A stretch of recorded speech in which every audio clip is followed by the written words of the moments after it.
नमस्कार दोस्तों, आपका स्वागत है आपके अपने YouTube channel study with Ravinder एक कदम शिक्षा की ओर में। तो दोस्तों, जैसे कि आपको पता ही है, हम साइंस का वीडियो कर रहे हैं और चैप्टर नंबर हमारा चल रहा है 2। ठीक है ना। क्या हमारे आसपास के जो पदार्थ हैं वो शुद्ध हैं? ठीक है ना। तो मैंने पहले आपको पढ़ा दिया था नाइट्रोजन, विलयन और ऑक्सीजन के बारे में पढ़ा दिया था।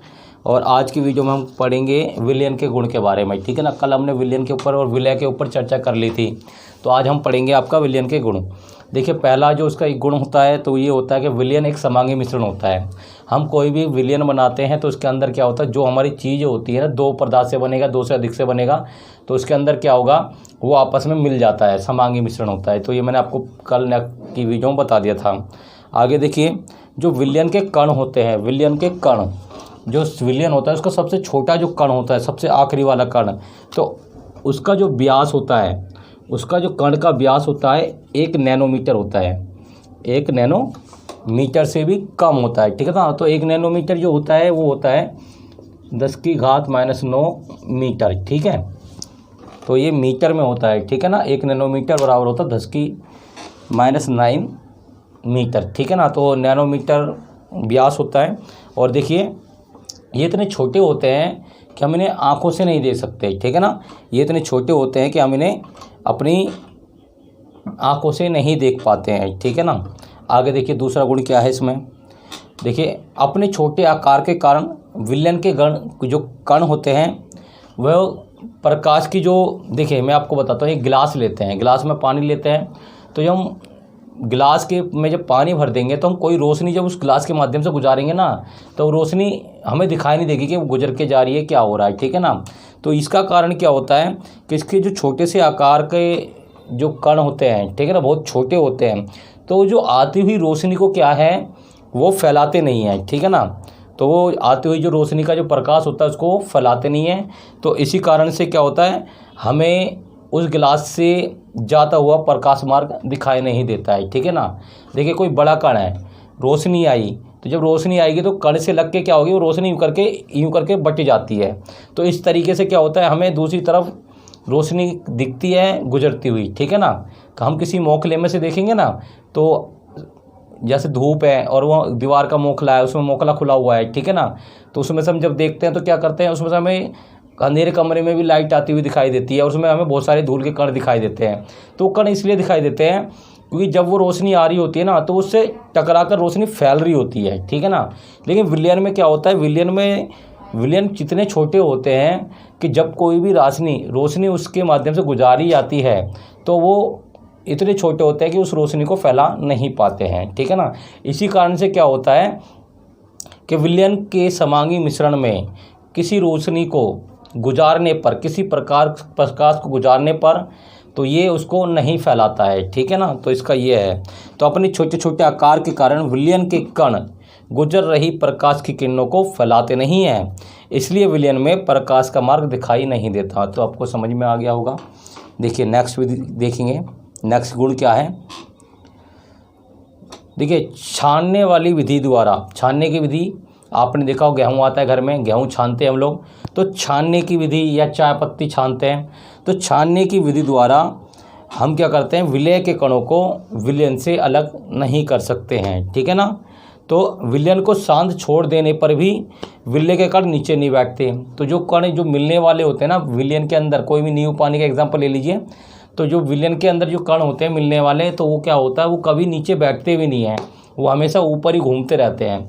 तो विलयन के जो कण होते हैं तो उसके कण को स्थायी भी कहा जाता है, क्योंकि वो क्या है, वो आप दूध और पानी मिलाओ तो कभी ऐसा नहीं होगा कि दूध नीचे बैठ गया, पानी नीचे बैठ गया। ठीक है ना।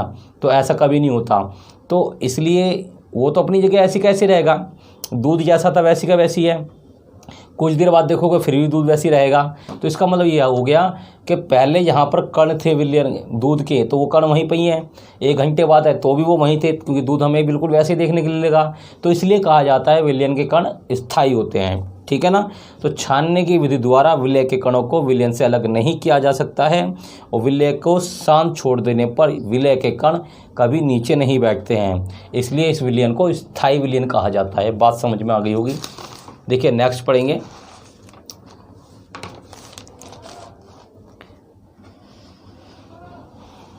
देखिए, जो विलयन होता है विलयन में जो विलयन में क्या होता है, विलायक और विलय की मात्रा अलग अलग होती है, हर विलयन में होती है, ठीक है ना। नींबू पानी ले लीजिए, नींबू कम होगा, पानी ज़्यादा होगा तो विलायक ज़्यादा है तो विलयन कम है। कहीं कहीं पे आप ऐसे देख सकते हैं, आप अल्कोहल ले लीजिए, जब दारू पीते हैं तो बंदे पानी कम डालते हैं। बहुत सारे बंदे ऐसे होते हैं, वो क्या करेंगे, दारू पियेंगे, हल्का सा पानी डाल लिया, बाकी ऐसी पी गए। बहुत सारे क्या करेंगे, हल्की सी दारू लेंगे, पानी 1 गिलास भर के डाल दिया। तो देखिए दोनों विलयन अलग अलग हो गए ना। तो अब क्या कहते हैं, तो विलयन के क्या होते हैं, जो विलयन जो बनता है तो वो अलग अलग तरीके का होता है। किसी में विलायक ज़्यादा होता है, किसी में विलय ज़्यादा होता है, ठीक है ना। तो इसी आधार पर विलयन को भी 2 भाग में बांटा जाता है, ठीक है ना। एक होता है आपका तनु, एक होता है सांद्र, ठीक है ना। एक तनु एक सांद्र। अब देखिए, अगर हम लेते हैं नींबू पानी, अगर नींबू पानी में, ठीक है, नींबू पानी में हमने नींबू डाल दिया ज़्यादा और पानी डाल दिया हल्का सा, तो वो कहलाएगा सांद्र विलयन, ठीक है ना। अब नींबू पानी में पानी ज़्यादा और नींबू हल्का सा, तो ये कहलाएगा तनु विलयन, ठीक है ना। तो क्या होता है, मेन चीज़ के ऊपर बात होती है। जो अगर मेन चीज़ ज़्यादा है तो वहाँ पे सांद्र विलयन, और मेन चीज़ कम है तो वहाँ पे तनु विलयन। तो ये आपको समझ में आ गया होगा, विलयन 2 प्रकार के, ठीक है। तो नेक्स्ट हम चलते हैं। देखिए बहुत सारे बच्चे इस चीज़ के पीछे पड़े हुए हैं कि भैया क्वेश्चन आंसर दे दो, क्वेश्चन आंसर दे दो। देखो आप नोट्स को अच्छे से पढ़ लीजिए, रीडिंग कर लीजिए, क्वेश्चन आंसर्स आपके बुक में होंगे, आप उन्हें कॉपी कर लेना, स्कूल में आपको दिखाना है तो, ठीक है ना। बाकी आप इससे आपका पूरा पूरे डाउट क्लियर हो जाएंगे जितने भी वहाँ के क्वेश्चन है, ठीक है ना। एक आध क्वेश्चन में प्रॉब्लम आ सकती है तो आप उसको पढ़ लेंगे, तो यहाँ से लिंक करेंगे तो यहाँ से आपको पूरा का पूरा समझ में आ जाएगा, ठीक है ना। तो क्वेश्चन आंसर आप वहाँ से करें, लेकिन यहाँ पे आप जब सुन रहे हैं ना तो उसको कंसेप्ट को क्लियर करें। आप ये मत सोचिए हमें उतारना है, आप अपना कंसेप्ट क्लियर कीजिए, चीज़ है क्या। कंसेप्ट क्लियर हो जाएगा तो कोई दिक्कत आने वाली नहीं है। पेपर में आप अपनी तरफ से भी लिख के आओगे ना एग्ज़ाम के अंदर, तो भी आप बहुत अच्छे नंबर प्राप्त करोगे। देखिए आगे आते हैं। देखिए यदि निश्चित तापमान पर विलय में विलय पदार्थ नहीं घुलता है, एक निश्चित तापमान है उस पर क्या होता है, विलय पदार्थ घुल जाते हैं, लेकिन ऐसा होता है विलय पदार्थ नहीं घुलता है, तो इसे संतृप्त विलयन कहते हैं। तो ऐसे विलयन को क्या कहा जाता है, संतृप्त विलयन कहा जाता है, ठीक है ना। एक निश्चित ताप पर क्या होता है, अगर कोई विलय पदार्थ विलयन में नहीं घुलता है तो इसको कहा जाता है संतृप्त विलयन कहा जाता है, ठीक है। तो बात आपको समझ में आ गई हुई अच्छे से। आगे चलते हैं। देखिए विलय पदार्थ की वह मात्रा जो इस ताप पर संतृप्त विलयन में उपस्थित है उसकी घुलनशीलता कहलाती है। देखिए विलय पदार्थ की जो मात्रा होती है और निश्चित तापमान पे जो उसके अंदर उपस्थित है, तो वह मात्रा जो है उसकी घुलनशीलता कहलाती है विलय पदार्थ की, ठीक है। एक विलयन में, ठीक है, एक विलय का उपस्थित होना और संतृप्त विलयन होना, ठीक है ना, और एक निश्चित ताप पर उस पदार्थ का होना, उसकी कितनी मात्रा है उस मात्रा का होना ही उसकी घुलनशीलता कहलाती है। तो ये आपको समझ में आ गया। एक बार पढ़ देता हूँ।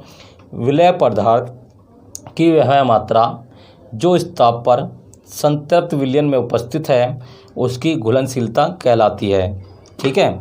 अब देखिए यदि एक विलयन में विलय पदार्थ की मात्रा संतृप्त स्तर से कम है, मतलब कि एक संतृप्त स्तर जो होता है ना उससे भी कम विलय पदार्थ है खाली नाम के लिए, ठीक है ना, तो ऐसे विलयन को असंतृप्त, यहाँ पे लग जाएगा, असंतृप्त विलयन कहते हैं। तो क्या कहते हैं, असंतृप्त विलयन। जब संतृप्त स्तर से भी कम होगा विलय पदार्थ तो असंतृप्त विलयन कहलाएगा, ठीक है ना। देखिए आगे पढ़ते हैं।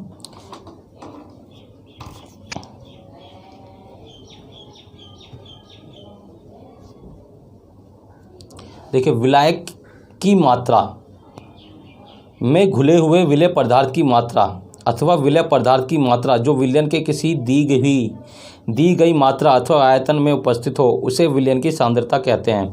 देखिए कोई विलायक है, विलायक में क्या हो गया, जो विलयन में जो भी विलय पदार्थ की जो मात्रा होती है, ठीक है, किसी भी विलयन में कोई विलयन का आयतन हो गया या विलयन में विलय की जो मात्रा हो गई, ठीक है ना, जो विलयन में विलय की जो मात्रा होती है उस मात्रा को विलयन की सांद्रता कहते हैं। ये समझ में आ गया होगा आपको। विलयन की सांद्रता निकालने का फॉर्मूला होता है, हम लिखेंगे विलय की मात्रा ऊपर बट्टे में विलयन की मात्रा। जैसे 4 लीटर हो गया आपका पानी, 4 लीटर में क्या है 1 किलो चीनी, मतलब 4 लीटर घोल है जिसमें 1 किलो चीनी थी, 3 लीटर पानी था, टोटल मिला के 4 लीटर हो गया। ठीक है ना, ठीक है। तो 1 किलो चीनी और 4 हो गया पानी। ठीक है, तो टोटल कितना हो गया 5 हो गई, क्वांटिटी 5 हो गई। तो हम यहाँ पे फॉर्मूला इस तरीके से निकालेंगे विलयन की सांद्रता, विलयन की सांद्रता। तो हम लिखेंगे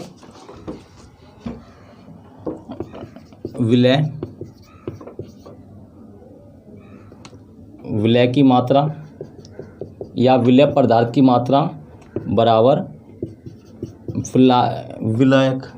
विलयन लिखेंगे, विलयन पदार्थ की मात्रा, विलयन पदार्थ की मात्रा। ठीक है, अब इसको क्या करेंगे भाई, विलयन कितना हमारा टोटल 5 है और मिलाया क्या उसके अंदर चीनी कितनी 1, तो 1/5, तो विलयन की सांद्रता आ गई 1/5। इस प्रकार से हम इसको लिखेंगे। ठीक है, तो देखिए ये हो गया आपका। कल हम पढ़ेंगे विषवांगी मिश्रण पढ़ेंगे। ठीक है, नेक्स्ट वीडियो में। तो अगर वीडियो में जो भी नया बच्चा है भाई सब्सक्राइब कर ले चैनल को। ठीक है, इंग्लिश की क्लास 12 बजे होती है 9वीं की, और 9वीं का मैथ सुबह 9 बजे होता है, और साइंस आपको पता ही है, साइंस होती है आपकी 2 बजे। धन्यवाद।